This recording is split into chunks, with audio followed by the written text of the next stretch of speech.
So as far as symbolism, imagery, and figurative language go, these are all sort of enmeshed. They're all intertwined. They all connect to each other and relate to each other pretty directly.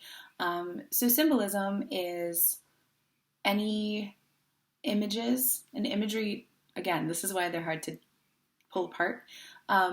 Symbolism is anything in a poem that means something more than itself, that becomes symbolic of something. Symbolism is usually established through imagery, which is the use of images, things you can see and experience through the senses, and description often.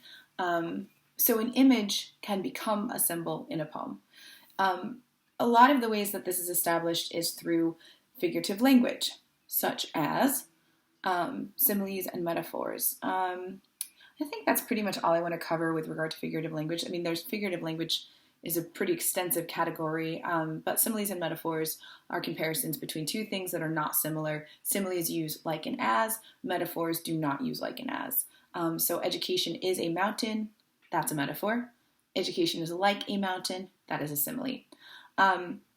Comparing two things that are not similar creates a version of the truth that is possibly more truth than just saying the thing itself, possibly more true than just saying the thing itself. And that's why symbolism in imagery and figurative language is important.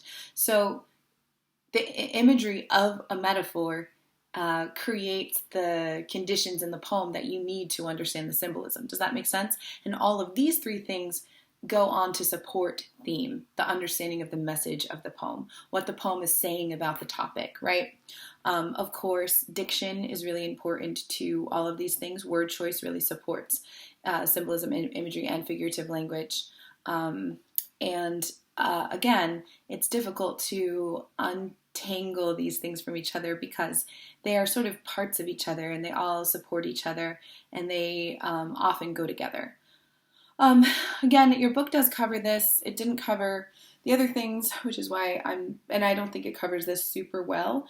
But if you have questions, please email me, and definitely read the book, refer to the book. I have so many videos on poetry on YouTube in general. I'm not going to post them here because they are all dealing with different poems and what we're looking at. But if you want a better sense of any of the things we've talked about, go to my channel and you can just sort through anything that has poetry in the title. Will probably address some of these things with details from poems. Again, they're different poems than what you're reading, but it'll still be nice to have examples. All right, that's all.